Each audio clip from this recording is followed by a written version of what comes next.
할렐루야. 우리 젊은 예배 오신 여러분 주님의 이름으로 환영하고 축복합니다. 몇 주 만에 여러분 앞에서 다시 말씀을 전하게 되었습니다. 하나님의 전신갑주라는 주제를 가지고 이번 여름 저희 청년부뿐만 아니라 우리 온 성도님들이 여름 수련회를 계속해서 진행해 오고 있고 이제 한 주가 남았습니다. 우리는 이 주제를 통해서 우리가 누구인가, 우리 하나님의 자녀요 하나님의 백성임을 깨닫습니다. 우린 지금 무엇을 하고 있는가? 영적 전쟁터, 영적 전투의 현장에 있음을 깨닫죠. 우리가 그냥 의식을 못하면 그냥 우리가 살아가는 삶이 그냥 좀 힘들고 좀 불편하고 어렵고 요즘 많이 지치고 외롭고 그냥 이런 정도의 감정이나 아니면 사회적인 어떤 현상 속에서 우리가 살아가지만 사실 보이지 않는 영적 전쟁터와 같다라고 하나님께서 말씀을 하세요. 그렇기 때문에 우리는 더더욱 하나님의 전신갑주로 무장을 해야 됩니다. 지금까지 5가지 주제를 이야기를 쭉 들었을 거예요. 다 기억하시나요? 처음 들으시나요? 제일 첫 번째가 뭐였죠? 진리의 허리띠. 두 번째는 의의 호심경. 세 번째는 평안의 복음의 신발. 네 번째는 믿음의 방패. 5번째는 뭐죠? 구원의 투구입니다. 오늘 6번째, 마지막 6번째 전신갑주, 이 무기가 뭐냐면 성령의 검입니다. 성령의 검. 당시 로마 군인들이 사용하는 검은 어떤 모양이었는가? 사진 한번 띄워주시면 이 본문의 검, 헬라어 단어 마카이라라는 단어를 쓰는데 당시 로마 군인들, 보병들이 싸움에서 사용되는 이 칼은 뭐 그냥 특별히 대수롭지 않게 그냥 여겨지지만 아주 특별한 게 있었어요. 뭐냐면 좌우에 날이 선 양날 칼이었다는 거예요. 그 전까지 다른 민족들은 그냥 한쪽 날을 가진 칼을 썼는데 로마에서는 양쪽으로 날이 시퍼렇게 선, 그렇게 길지도 않습니다. 약 50, 55cm 정도, 너비는 한 6cm 정도, 무게는 한 700에서 800g 정도 되는 이런 무기를 가지고 앞에 전신을 커버할 수 있는 방패로 막고 보병전이 있으면 그것을 막고 빠르게 양쪽 날을 이용해서 그 복부나 아니면 머리나, 칼이 길면 오히려 더 불편한 거예요. 오히려 그런 식으로 굉장히 순발력 있게 사용을 했다고 합니다. 그래서 전쟁터에서는 아주 혁혁한 그런 어떤 성과가 있었다는 거죠. 칼이라는 것은 굉장히 다양한 스토리들이 많이 있더라고요. 여러분 혹시 엑스칼리버라는 말을 들어보셨나요? 영국의 아더 왕의 전설에 나오는 전설의 칼이죠. 아더가 왕위에 오른 6세기 영국은요, 로마 제국의 켈트족의 지배가 다 끝이 납니다. 그리고 나서 이제 그냥 무주공산으로 비어있는 그 공백을 차지하고자 야심찬 사람들이 서로 달려들어서 왕권을 차지하려고 욕심을 냈죠. 그런데 잉글랜드 남부의 솔지베리에 큰 바위에 어느 날 칼이 한 자루가 팍 박혀 있었어요. 근데 거기에 이런 글귀가 쓰여 있었어요. 이 검을 뽑는 자가 영국의 진정한 지배자가 될 것이다. 소문을 듣고 사람들이 막 모여들죠. 그래서 나름대로 힘이 세고 나름대로 전력이 화려한 사람들이 칼을 뽑겠다고 노력을 하는데 이 칼이 뽑히질 않는 거예요. 아무도 뽑을 수가 없었어요. 그러던 와중에 한 귀족의 몸종이었던 15살 아더라는 그런 젊은이가 어느 날 그 주인 귀족의 칼을 잃어버려요. 그래서 전전긍긍하고 야 큰일 났다, 이거 어떻게 하냐 하다가 그 소문을 듣고 그곳으로 갑니다. 그리고 잃어버린 칼 대신에 혹시나 하는 마음으로 그 칼을 한번 선물로 드리면 좋겠다 했는데 웬걸요? 아무렇지도 않게 그냥 스르르 칼이 뽑히는 거예요. 자, 이 칼이 바로 전설의 엑스칼리버입니다. 왕권의 상징이죠. 이 칼의 위력은 칠로 대단해서 어떤 싸움에서는 500여 명의 기사를 제압했다고 하고요. 이 칼을 휘두르면 방패건 금을 갑옷이건 엑스칼리버의 칼날을 견딜 수 있는 것은 아무것도 존재하지 않았다. 이런 전설 같은 이야기가 있어요. 일본 기후현에 26대째 칼을 만드는 장인이 있습니다. 여러분 26대 상상을 해보십시오.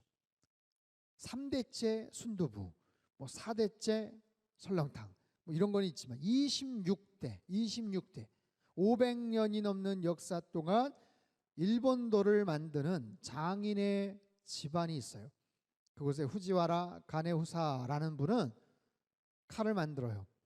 일본도를 만듭니다. 대장간에서 칼을 만들 때는 석탄과 장작이 뒤덮인 곳이지만 새하얀 작업복을 입고 경건한 마음을 가지고 작업에 임한다고 합니다.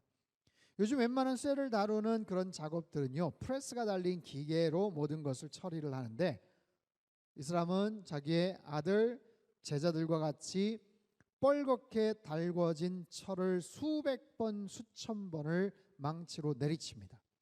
그래서 얇게 만들면 그것을 다시 접어요. 또 내리칩니다. 그리고 또 얇게 만들어진 걸 또 접습니다. 그러기를 수십 번을 해요. 그러다 보면 불순물이 거기서 다 빠져나간대요. 어느 정도 됐다 싶으면 가운데다가 연철, 아주 부드러운 연철을 집어넣습니다. 그래서 강하면서도 부드러운 탄력을 지닌 일본도의 그 특징이 거기서 나와요. 바깥은 강한 철, 안에는 아주 부드러운 철, 전체를 다 딱딱한 강한 철로 만들면 충격에 의해서 그냥 쨍그랑 깨지기 십상이라는 거죠. 그런데 그렇게 모양을 만들고 그 칼 위에 하몬이라는 여러 가지 글씨나 문양을 새겨 넣습니다. 그리고 나서는 다시 800도의 풀무 속에 그 칼을 집어들고 담금질을 해요. 800도가 넘어가면 글씨나 그 문양이 흐트러지고 그냥 녹아버릴 수도 있대요. 그리고 또한 800도가 되지 않으면 담금질이 제대로 이루어지지 않는다는 거죠. 그렇게 해서 한 달에 1개 또는 2개 정도 칼을 제작을 하는데 이 칼의 비용이 한 2천만 원 가량 한다고 합니다. 중국 저장산의 용천이라는 곳에는요, 아주 맑은 물과 양질의 철들이 많아서 고대 중국으로부터 아주 명검을 만들어내는 그런 곳으로 소문이 나 있어요. 근데 그 용천에 아주 오래전부터 옛날 검들을 만들어내는 마을이 있어요. 마을. 자그마치 2600년 동안 그런 검들, 칼들만 만드는 마을이에요. 아주 예리한 칼날, 차가운 광채, 정교한 수작업, 극한의 과정을 통해서 제작이 되는데 대단히 높은 순도의 황금을 전각해서 만들어낸 그야말로 예술품을 만들어냅니다. 그래서 중국의 황제에게 그리고 아니면 국빈들에게 선물로 특수 제작이 되는 주문식의 칼이에요. 심지어는 칼 손잡이에 보석을 받고요. 심지어는 어떤 것은 우주에서 떨어진 운석을 구해다가 칼날에 녹여 만들어요. 그 용천 보검 중에는요, 150만 위안, 얼마인지 아세요? 우리 돈으로 2억 7천만 원짜리 칼도 있다고 합니다. 대단하죠. 이처럼 아주 특별한 칼들이 있어요. 사실 칼이라는 것은 우리 일상에서, 가정에서 음식을 만들 때, 반찬을 만들 때 사용을 하죠. 아니면 특별한 상황에서 커터칼을 가지고 뭔가를 쓰기도 하죠. 그러나 전쟁터에 나가 있는 군사들에게 있어서 이 칼이라는 것은 자신의 목숨을 지킬 수 있는, 그리고 상대방의 위협으로부터 방어를 하고 공격을 해낼 수 있는 대단히 중요한 무기예요. 여러분, 이런 대단한 명성을 가진 칼들도 이렇게 엄청날진데 하나님의 전신갑주, 유일한 공격 무기이자 치명적 성령의 이 검은 얼마나 대단한 위력이 있겠어요. 요한계시록에서 사도 요한이 하나님, 예수님의 모습을 이렇게 모습으로 묘사를 합니다. 계시록 1장 13절에서 16절까지 말씀을 우리 같이 한번 읽겠습니다. 시작. 촛대 사이에 인자 같은 이가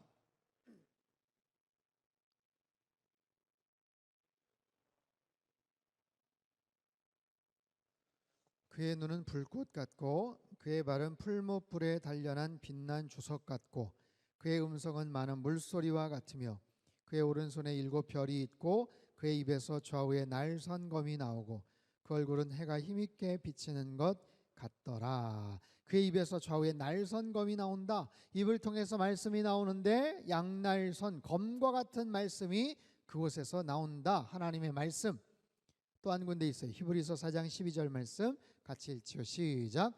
하나님의 말씀은 살아있고 활력이 있어 좌우의 날선 어떤 검보다도 예리하여 혼과 영과 및 관절과 골수를 찔러 쪼개기까지 하며 또 마음의 생각과 뜻을 판단하나니. 자, 하나님의 말씀은 살아있고 생기가 있고 활력이 있는 거예요. 그래서 좌우의 날선 어떤 검보다도 예리하다라고 말씀을 하세요. 성령의 검, 하나님의 말씀, 영적인 검이기 때문에 어떤 칼보다도 단단하고 예리하다. 여러분, 미국 콜드 스틸사에서 만든 칼은요 대단히 날렵하고 날카롭습니다.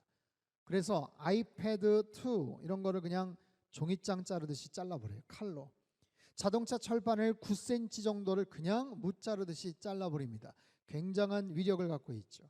하지만 하나님의 검, 성령의 검, 하나님의 말씀의 예리함이라는 것은 우리의 상상을 초월하죠. 얼마나 예리한가. 우리의 혼과 영과 관절과 골수를 찔러서 쪼갠다고 얘기하세요. 우리의 마음과 생각을 판단한다는 것은 낱낱이 쪼개서 다 드러낸다라는 거예요. 우리의 눈에 보이지 않는 것, 우리의 내면 깊숙한 것, 우리의 심령 깊숙한 곳에 파고들어서 그곳에 있는 모든 부정한 것들을 도려내고 치유하고 회복시키는 기능이 있다. 여러분, 세상에 그 어떤 날카로운 칼도, 그 어떤 탁월한 의사도 그럴 수 없어요. 인간의 보이지 않는 혼과 영을 어떻게 만질 수가 있겠습니까? 그럼에도 불구하고 우리의 기억 가장 깊숙한 곳에 있는 지독한 아픔들이 있어요. 여러분의 내면 깊숙한 곳에 있는 어렸을 때의 상처가 있어요. 아픔이 있어요. 쓴뿌리가 있어요. 우리의 영혼 안에서 오염시키는 그런 죄성들이 있어요. 그것을 성령의 검은 그 부분을 터치하고 그것을 도려낼 수 있더라 라고 말씀을 하세요. 세상에 그 어떤 것도 그렇게 할 수 있는 능력이 없습니다. 하지만 주님의 말씀이 깊숙한 곳에 들어가서 나의 가장 가슴 깊숙한 곳에, 심령 깊숙한 곳에 들어가서 우리의 내면을 치유하고 어루만질 수 있더라라는 거예요. 딱딱히 굳어진 돌과 같은 우리의 마음. 에스겔서 36장 26절 말씀 우리 같이 한번 읽겠습니다. 시작. 또 새 영을 너희 속에 두고 새 마음을 너희에게 주되 육신에서 굳은 마음을 제거하고 부드러운 마음을 줄 것이며. 아멘. 여러분, 이 말씀을 잘 기억하세요. 에스겔서 36장 26절. 굳은 마음을 제거하고. 여러분, 마음이 어떤 모양이세요? 근육이 뭉쳤다, 어깨가 결린다, 그럴 수 있지만 마음이 굳어 있기도 합니다. 내가 어떤 부분에서 마음이 막혀버리기도 합니다. 나의 감정이 상해서 마음이 꽉 막히거나 굳어져 버릴 수도 있어요. 그래서 옴짝달싹 움직이지도 않는 그 마음을 성령께서 어루만져 주세요. 그래서 딱딱한 굳은 마음을 부드러운 마음으로 변화시켜 주신다. 때로는 우리 안에 있는 모든 거짓과 불의와 위선과 정직하지 못한 잘못된 모습들을 하나님의 말씀은 태우기도 하시고 때로는 깨트리기도 하셔요. 예레미야서 23장 29절 말씀 우리말 성경으로 같이 읽겠습니다. 시작. 여호와의 말이다. 내 말이 불과 같지 않느냐? 바위를 조각으로 깨트리는 망치와 같지 않느냐? 불과 같지 않느냐? 불과 같은 말씀. 망치와 같지 않느냐? 깨트려버리는 그런 묵직한 파워를 지닌 바로 그런 말씀, 하나님 말씀에 담겨져 있는 힘과 능력이. 하지만 이것은 꼭 하나님의 말씀만이 아니라 우리의 말에도 힘이 있어요. 여러분 한 분 한 분의 말에도 힘이 있다는 것 아십니까? 나름대로의 에너지가 각자 있다라는 것 여러분 혹시 아세요?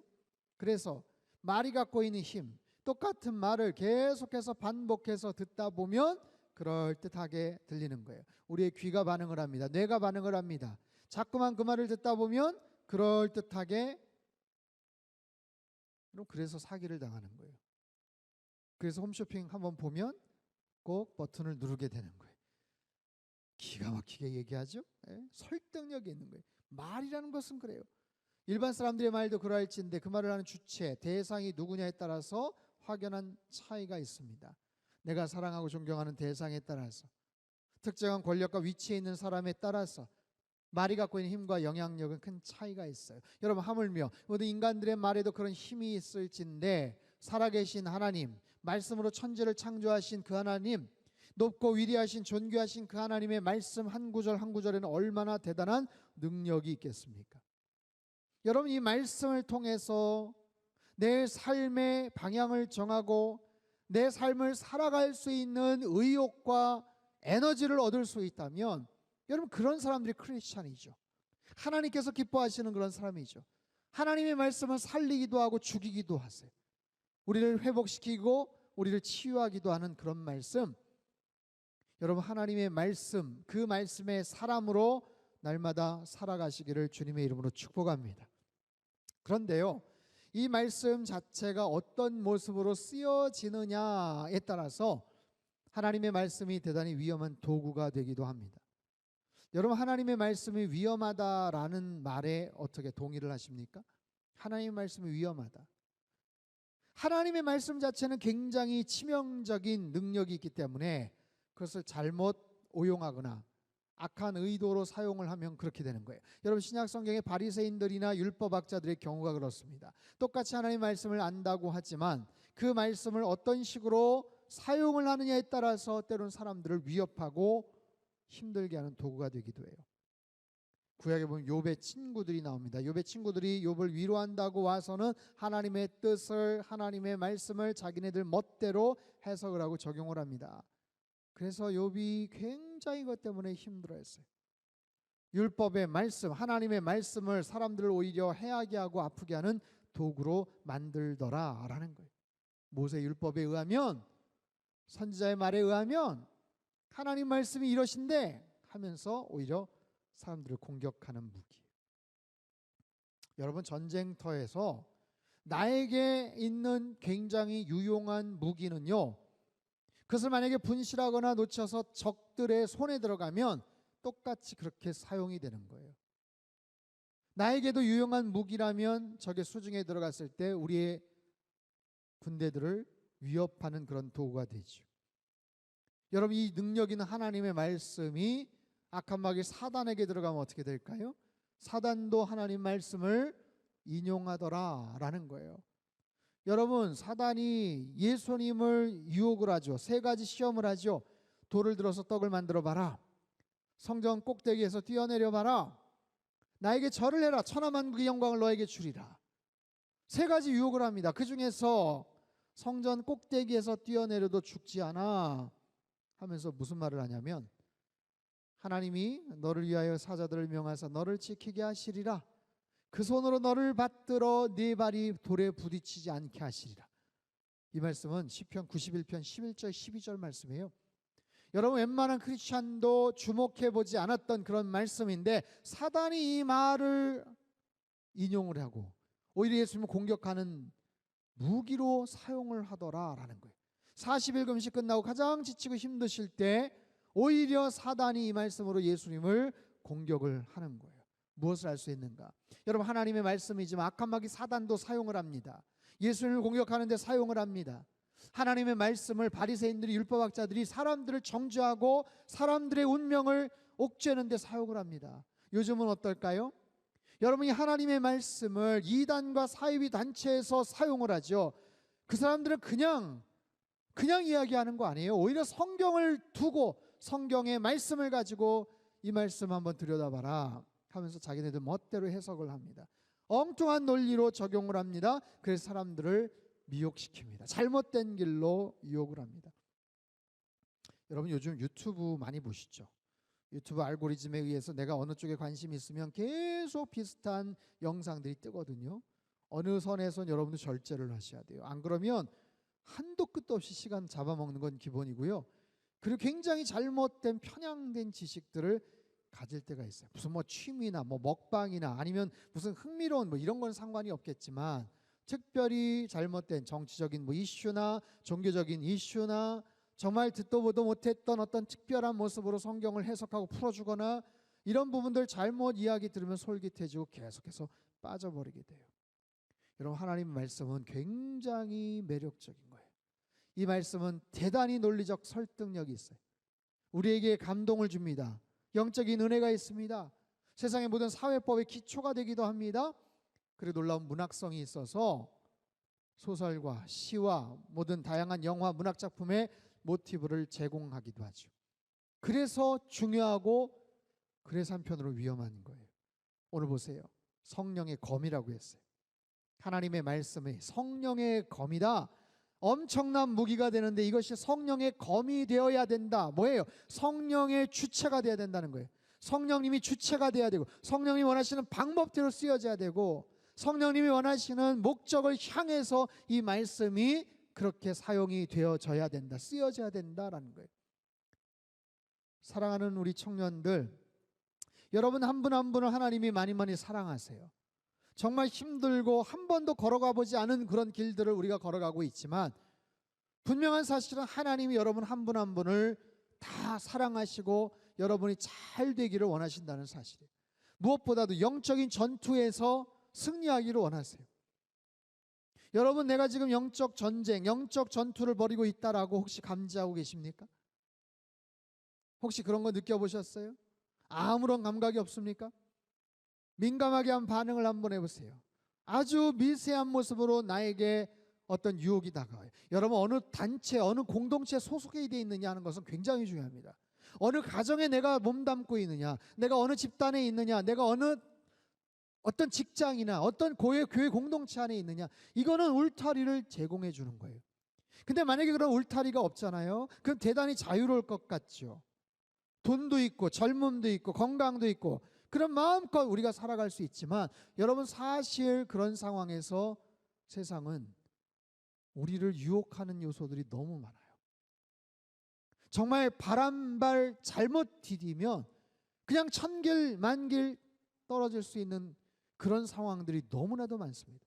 우리를 유혹하고 우리를 미혹하고 우리들을 달콤한 모습으로 합리화시키면서 우리의 삶을 그릇된 모습으로 가게끔 만드는 것들이 이 세상에는 너무너무 많습니다. 세상을 정글이라고도 하죠. 그 속에서 끊임없이 치열하게 우리를 공격하고 우리에게 덤벼드는 그런 모습들이 많아요. 그렇기 때문에 편안하고 안락한 어떤 현실 속에 안주하면서 울타리를 치고 가만히 있자가 아니라 그 현실을 인식하면서 어떻게 하면 우리가 무장한 채 살아갈 수 있는지를 우리들은 알아야 돼요. 여러분, 영적인 싸움, 영적인 전투에서 빈손으로 나갈 수 없잖아요. 지금까지 5가지를 잘 우리가 구비했다고 해도 이건 방어용 무기예요. 아무리 방어용 무기, 아무리 기가 막힌 믿음의 방패를 갖고 있어도 공격할 무기를 안 갖고 가면 어떡하겠어요? 여러분, 전쟁터에 병사가 총을 잃어버리면 어떻게 싸우겠어요? 내 방탄조끼는 말이야 대단해. 몇 대를 맞아도 끄떡 없어. 이렇게 그거 가지고 어떻게 의지를 하겠어요? 공격용 무기가 있어야 될 거 아니에요. 이 칼로, 이 성령의 검으로 악한 사단의 정수리를 뚫어버릴 수도 있고, 적의 숨통을 끊을 수도 있고, 적의 진지를 초토화시킬 수 있는 것이 하나님의 말씀이에요. 이런 놀라운 무기를 우리에게 주셨어요. 여러분, 이 무기를 잘 다뤄야 돼요. 능숙하게 언제 어디서나 사용할 수 있어야 돼요. 초반에 말씀드렸죠. 그런 기가 막힌 명검이 있다고 해도 그 명검을 잘 다룰 수 있는 여러분 권법이 필요한 거예요. 권법이. 만약에 그런 권법이 없으면 그냥 그 칼은 장식용이죠. 그러나 좋은 무사는 끊임없이 무예를 연마를 합니다. 권법을 연마합니다. 상대방의 공격을 어떻게 차단하고 역공을 할 수 있는지를 늘 끊임없이 관심을 갖고 실력을 갈고 닦아요. 여러분에게 묻겠습니다. 여러분, 하나님의 말씀을 잘 가까이 하고 계십니까? 성령의 검, 하나님의 말씀을 잘 가까이 하고 계시느냐라는 거예요. 날카롭게 잘 갈려져 있습니까? 어떤 상황에서 어떤 말씀이 필요한지, 적재적소에 필요한지를 알고 계십니까? 나중에 하나님의 말씀 나중에 고루하고 지루하고 따분하고. 여러분, 지금 20대 30대에 얼마나 중요한 결정들, 얼마나 중요한 상황들이 많은지 몰라요. 그 속에서 누구의 이야기를 들을 것이며 내 앞길을 어떻게 개척해서 살아가야 될지 여러분 하나님의 말씀을 통해서 우리에게 들려주세요.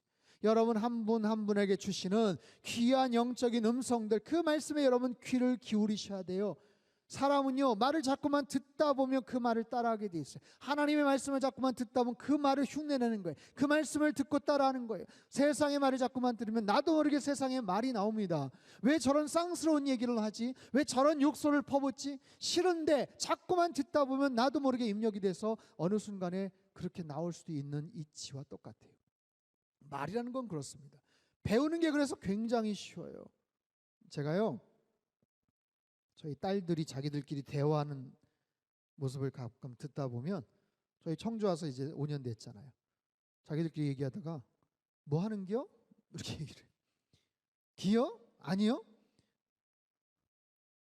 야, 겉은 무슨 서울 아가씨처럼 맨날 이렇게 꾸미고 다니는데 그렇게 나오는 거예요.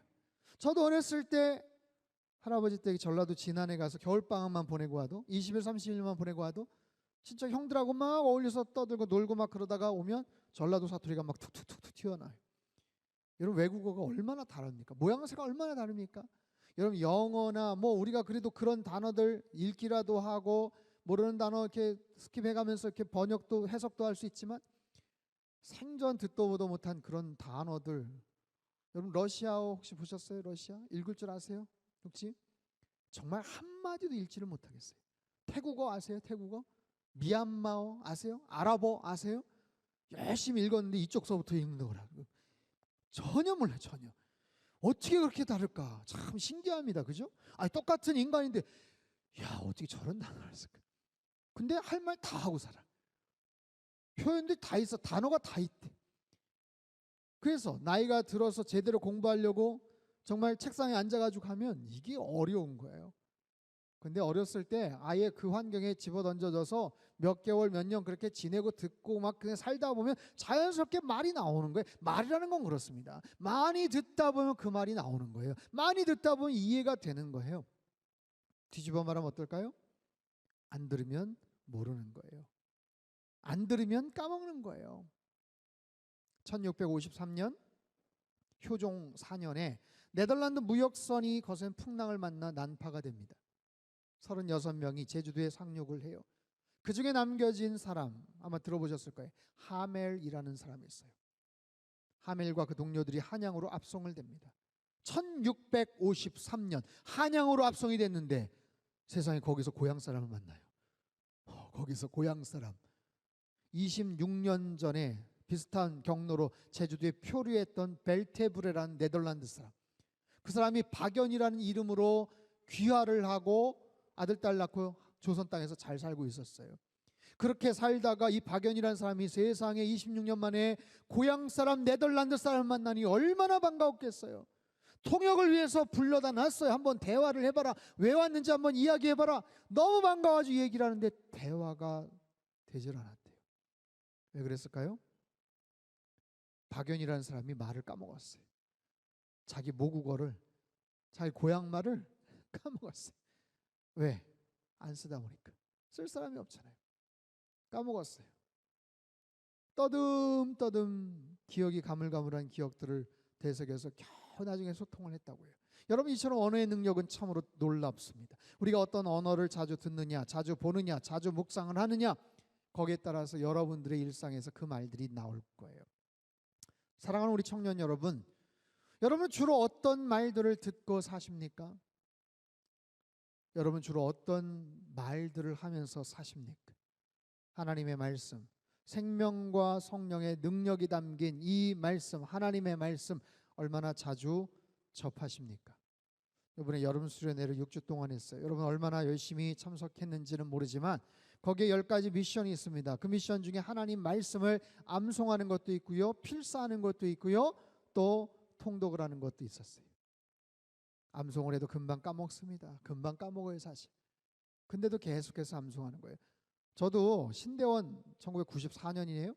94년 신대원 입시, 신대원 들어갈 때 필수 암송 구절 176구절이 있어요. 176구절. 그래서 176구절 평상시에 공부하면서 조금씩 외워도 좋은데 그러질 않아서 같이 스터디라는 사람들끼리 여름에 수련을 떠났습니다. 속초로 4박 5일 공부하느라 힘들었으니까 가서 잠깐 피서 즐기고 놀자가 아니라 그 4박 5일 동안 176구절을 암송하기 위해서 집중 훈련을 위해서 그곳에 간 거예요. 정말 앉으나 서나 자나 밥 먹고 나면 계속해서 176구절을 달달달달 외웠어요. 이거 못 외우면 우리 서울 못 간다. 그래서 아무튼 겨우 외웠고 그때 신대원 시험도 잘 봤던 기억이 납니다. 참 그때 외웠던 그 말씀들이 지금도 그냥 떠올라요. 근데 지금도 더 열심히 성경을 좀 암송을 해야 되겠다라는 그런 도전을 받아요. 우리 청년부에서 우리 성인 그 예배 때는 제가 광고를 했어요. 성경 암송 클럽을 새롭게 지금 개설을 하려고 해요. 우리 청년부에서 그런 모임이 좀 있으면 좋겠어요. 온라인으로도 좋고 오프라인으로도 좋습니다. 하나님의 말씀 1년에 몇 구절, 1년에 59절, 1년에 109절 그렇게 해서 계속해서 여러분들 그 말씀이 계속해서 쌓여지면 여러분 그 말씀이 여러분 기억에 쌓여져요. 그리고 그 말씀이 여러분의 생각과 감정을 통제합니다. 그리고 그 말씀이 여러분들의 삶을 인도하는 거예요. 하나님의 말씀, 저는 크게 세 가지로 봅니다. 한번 따라해 보세요. 하나님의 말씀은 영의 양식입니다. 하나님의 말씀은 진리의 빛입니다. 하나님의 말씀은 성령의 검입니다. 세 가지 뭐라고 그랬어요? 제일 첫 번째 뭐예요? 영의 양식. 두 번째 진리의 빛. 세 번째 성령의 검. 세 가지 중에 가장 중요한 게 뭘까요? 다 중요해요. 사실 다 중요해요. 근데 차근차근 영적인 양식이 되는가? 하나님의 말씀이 나의 영의 양식이 되는가? 여러분, 세상의 양식이 아니라, 세상의 맛있는 맛집 음식이 아니라 영의 양식이 되는가? 여러분의 영이 지금 풍족한가? 여러분의 영이 지금 피폐한가? 친구들하고 잘 지내고 있지만 나의 영적인 모습이 지금 굉장히 드라이해지고 피폐해졌나? 하나님의 양식이 필요한 거예요. 진리의 빛이라고 했습니다. 주님의 말씀은 내 발의 등이요 내 길의 빛이라고 했어요. 아마 뭐 저도 마찬가지지만 이 자리에 있는 모든 우리 청중들 대부분이 다 진로에 대한 고민들을 다 할 겁니다. 이 다음 스텝은 뭔가? 나는 이 다음 스텝 어떻게 갈 것인가? 이 다음 스텝에 대해서 여러분 확신 있게 자신 있는 답을 갖고 있는 분들 계셔요? 나는 이 다음 스텝에 대해서 정확한 답을 갖고 있습니다. 여러분, 자신하는 사람 한 명도 없어요. 이 땅의 대통령조차도 마찬가지. 미국의 트럼프 대통령 마찬가지. 세상의 모든 사람 그 다음 스텝에 대해서 확신 있는 사람 없어요. 어슴푸레하게 그냥 그런 나름대로 영역 속에서 살아가는 거예요. 그러나 그 기한이 차면 그 다음 스텝에 대해서 누구든지 다 고민을 합니다. 그럴 때마다 하나님의 말씀은 진리의 빛이 되어주셔요. 저는 우리 상담교회 청년들 축복합니다. 여러분 한 분 한 분의 삶이 헛걸음 가지 않았으면 좋겠어요. 엉뚱한 길 걸어가지 않았으면 좋겠어요. 시간이 무한정 남은 것 같고 언제까지 건강할 수 있을 것 같지만 여러분 항상 제약이 있습니다. 그 상황 속에서 정말 숨막히는 쪼여드는 그런 긴장감 속에서 뭔가를 결정을 해야 되는 거예요. 어제도 미국에 있는 어떤 분한테 제가 전화 연락을 받았어요. 목사님, 어제 중요한 것들을 결정을 했고 다음 주까지 뭔가를 결정을 해야 되는데 지금 사방팔방에 도움을 청하고 있는데 목사님 생각이 나서 제가 좀 여쭤봅니다. 어떻게 하면 좋겠습니까? 제가 어떤 길을 걸어가면 좋겠습니까? 여러분, 그런 고민들 너무너무 많아요. 그 고민이 그리고 굉장히 중요해요. 그 발걸음 하나가 어떻게 영향을 끼치는지는 여러분 우리 인생 큰 그림으로 볼 때는 얼마나 치명적인지 몰라요. 그 속에서 하나님의 말씀이 진리의 빛이 되어주신다고 말씀하세요. 여러분 아침 저녁으로 하나님의 말씀을 묵상하십시오. 어느 날 여러분의 가슴 속에 박혀있는 하나님의 말씀 한마디가 찾아올 거예요. 그 말씀을 따라서 여러분의 인생의 길을 걸어가면 하나님께서 가장 선한 길로 인도해 주실 거예요. 그리고 성령의 검을 가지고 무장하고 모든 영적 전쟁에서 여러분 악한 마귀 사단과 싸워서 심지어는 예수님을 공격하려고 하는 그 사단 마귀의 유혹을 여러분들 성령의 검을 가지고 잘 이겨나가시기를 주님의 이름으로 축복합니다. 우리 청년들 한 분 한 분에게 하나님의 크신 은총과 사랑이 넘쳐나기를 주님의 이름으로 축원합니다. 하나님 아버지, 20대 30대 많은 고민을 갖고 있는 우리 청년들입니다. 그 다음 스텝에 대해서 고민합니다. 한치 앞을 알지 못하는 이 코로나 전국 속에서 앞으로 나의 인생은 어떻게 펼쳐질지, 결혼은 어떻게 해야 될지, 가정은 어떻게 해야 될지, 누구를 만나야 될지 수없이 많은 크고 작은 결정과 선택을 해야 되는데 하나님, 나에게는 선택의 기준이 별로 없습니다. 때로는 내키는 대로, 때로는 그냥 친구 말에 의해서. 하나님, 그렇게 해서 중요한 결정들을 함부로 하지 않게 하여 주십시오. 내 인생 천년 만년 살 것 같지만 하나님, 금방 시간들이 흘러갑니다. 5년 10년 금방 흘러갑니다. 그 시간 그렇게 허비해도 괜찮다고 하는 사람은 하나도 없습니다. 주님, 정말 그 소중한 시간들 허비하지 않게 하시고 하나님이 가르쳐 주신 진리의 빛을 따라서 한 걸음 한 걸음 걸어가게 하여 주시옵소서. 하나님, 영의 양식이 된다고 하셨어요. 영적으로 핍절하지 않게 하시고 피폐하지 않게 하시고 나의 내면이 공허해서 어찌할 바 몰라 하고 세상의 관심과 세상의 사람들 친구들의 인정에 목말라 하는 그런 애걸복걸하는 그런 인생 되지 않게 하여 주시고, 날마다 충만한 주의 양식에 하나님 흡족하게 젖어 그렇게 살아가는 귀한 청년들 되게 하여 주옵소서. 성령의 검이라고 하셨습니다. 악한 마귀 사단의 공격을 우리가 어떻게 막아설 수가 있겠습니까? 사방팔방에서 날라오는 하나님 그런 불화살들을 어떻게 우리가 막을 수가 있겠습니까? 사단이 주님도 집어삼키려고 했던 그런 간계한 그런 존재인데 주님 넘어지지 않게 하여 주옵소서.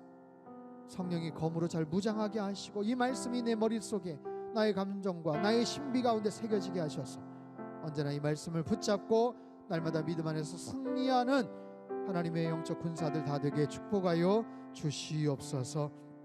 이제는 우리 주 예수 그리스도의 크신 은혜와 하나님 아버지의 극진하신 사랑하심과 성령님의 교통하심의 역사가 성령의 검 하나님의 전신갑주를 장착하고 모든 악한 마귀 사단의 영적 괴계를 능히 맞서 싸워 승리하기를 소망하는 이 자리에 모인 모든 사랑하는 주의 백성들, 그들의 일생 그들의 모든 삶의 영역 위에 이제로부터 영원토록 함께 하시기를 간절히 축원하옵나이다. 아멘.